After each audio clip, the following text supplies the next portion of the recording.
history is all over the place here. It's just one of those places, just like Kampot in Cambodia.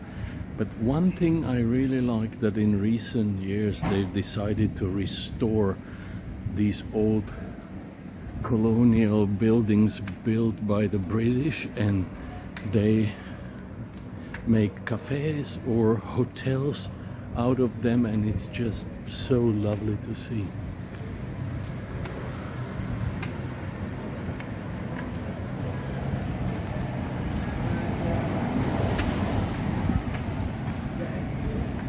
The whole place is teeming with history. And this is the famous Julia Street, where most expats tend to congregate, and so do I.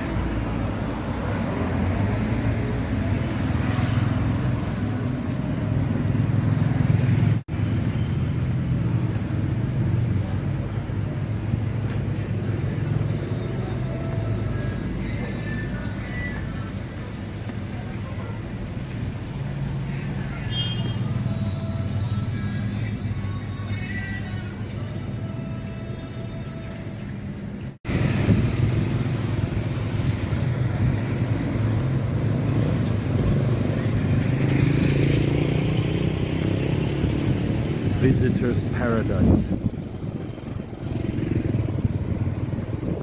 This is where most of the travelers, especially backpackers, find their accommodation. It's called the Julia Street, and there's numerous little cafes, little curry houses, tons of tiny little restaurants and shops. And this is the area where I'm staying as well. There's no shortage of old Chinese temples and shrines either, but this is a melting pot.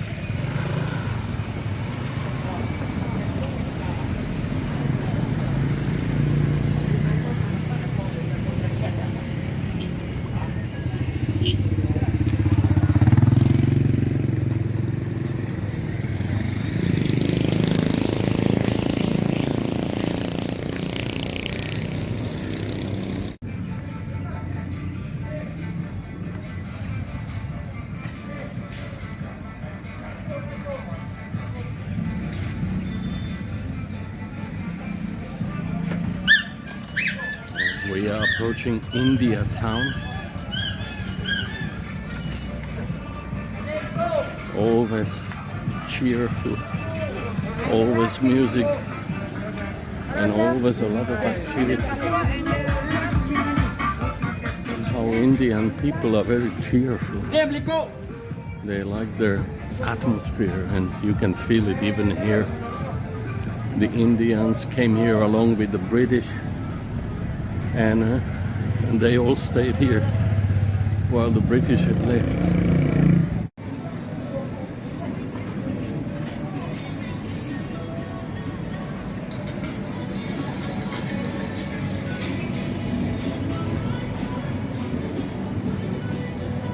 I'm looking for a curry place.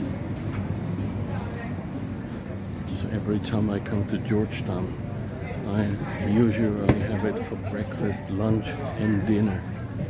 And today will be no exception, as long as I can find it.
been to this curry station maybe a decade ago, but nice to see that it's still here. It's one of the major curry shops in Georgetown, in India town proper. Well, here is my tandoori chicken with naan bread and some sauce. And I always stop by at one of these curry restaurants on my trip to Georgetown, and this is where I'm eating. It's one of the famous ones, one of the famous restaurants right here in the heart of India town. So let me dig in. So guys, here it is. Look how juicy this chicken is.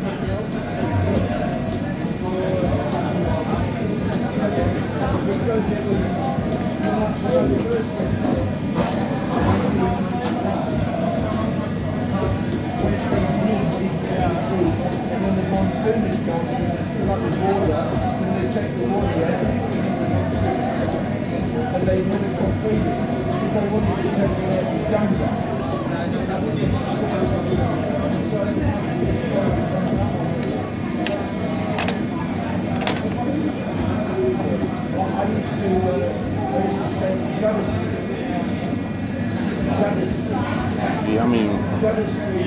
I think you get the idea.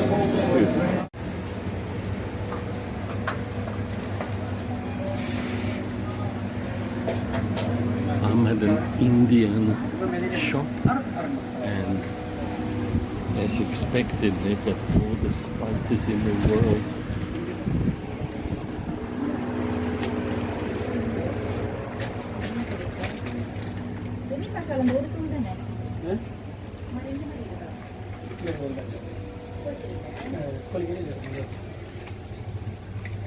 I don't recognize most of this stuff, but all of it is somehow used for making all sorts of sauces, spicy or regular, I don't know. They've got everything in.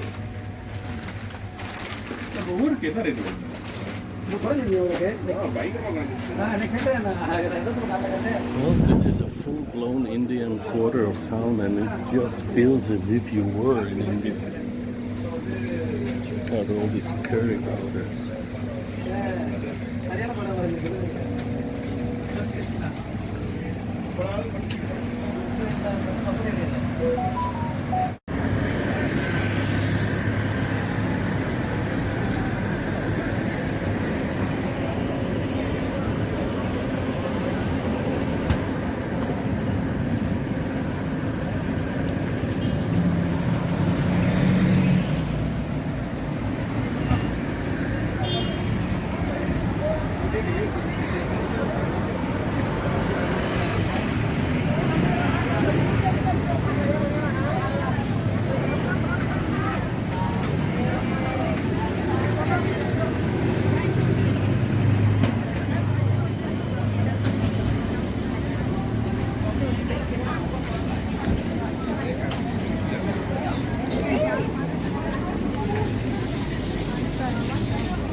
Streets of Georgetown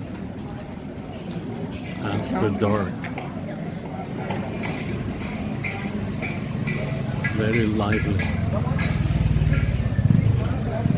It makes Europe look stale and dead boring in comparison.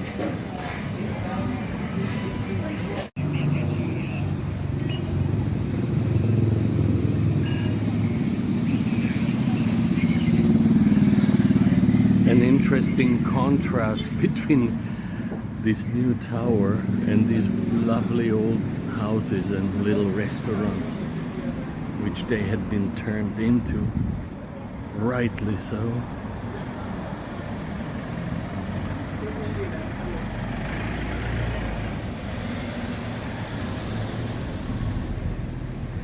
virtually the entire old town is just picturesque.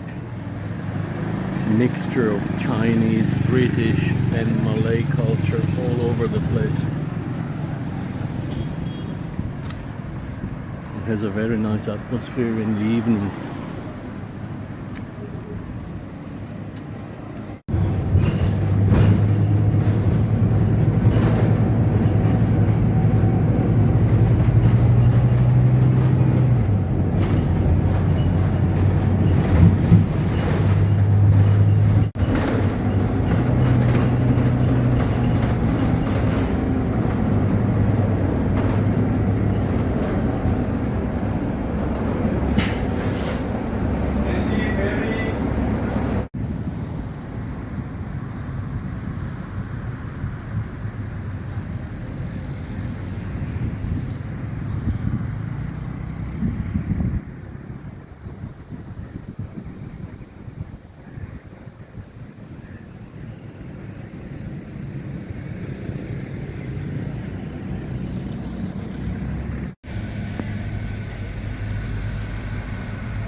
We are entering Fort Cornwallis.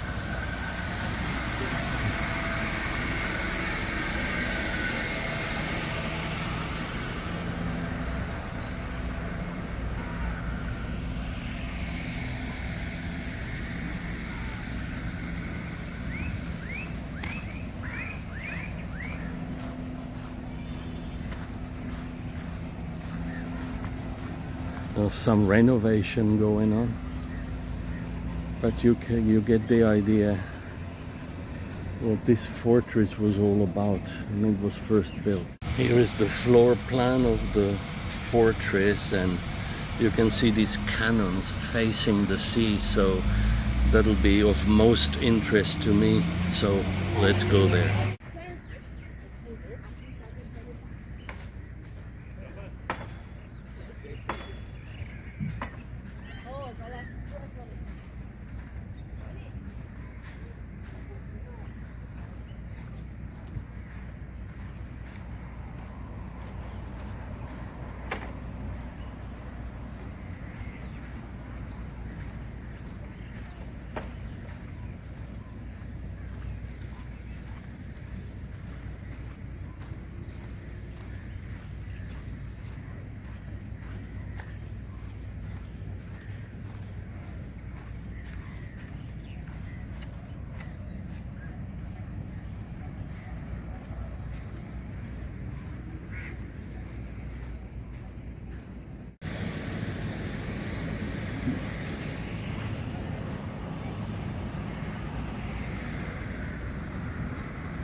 The fortress had been built in, I think, 1786, which is just about 100 years before the Eastern and Oriental Hotel.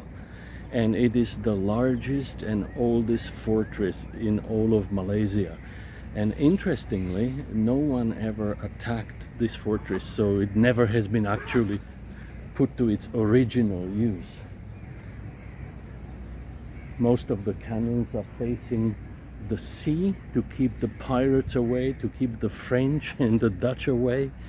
But some cannons are facing sideways, so it could not be attacked from any side. So this is the statue of Francis Light, who with his crew landed here in 1786 to take possession of the island of Penang.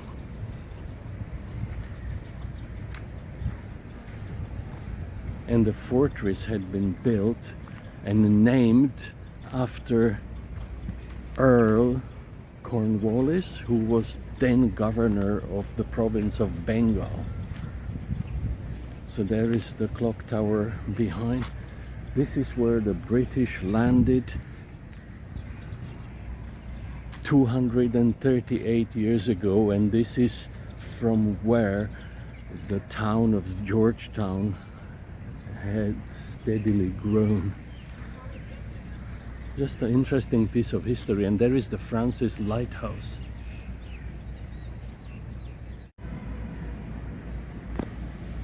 This is the house where the crew would have been living at first. And this is the corner of the fortress facing the inland and towards what was going to become Georgetown. Oh, that's about all I could really see here today. The exhibits are removed for renovation, so I'm heading out.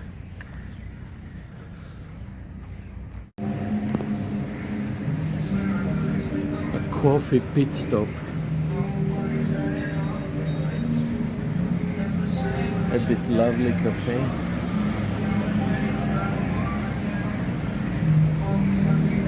There is the Fort Cornwallis on my right, and on the left, the white building, if you can see it, is the residence of the former governor of Penang, British governor, and the seafront, so we'll go and check it out.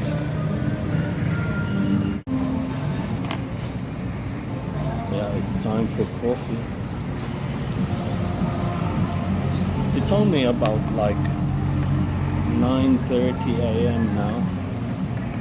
I woke up particularly early to beat the coming heat, because anything around noon, forget it. It's extremely hot these days.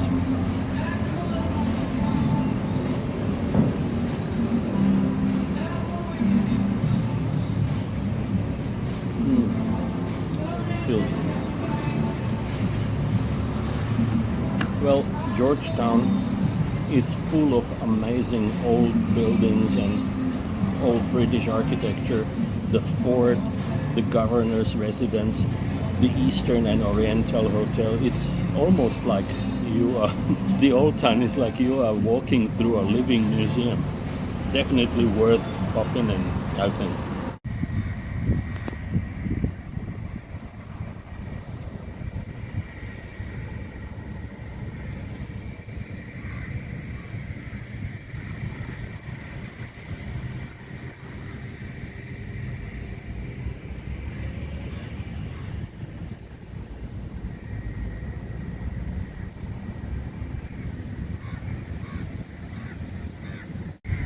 Behind me is the town hall, built by the British in 1860, and just a few years after the Eastern and Oriental Hotel.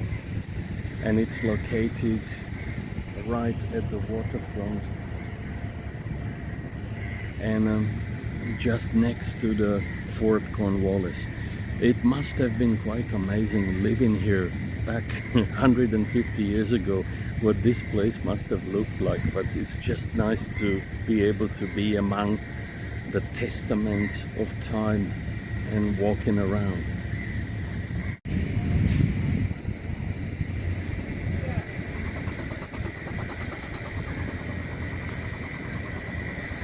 This is a war memorial to World War I.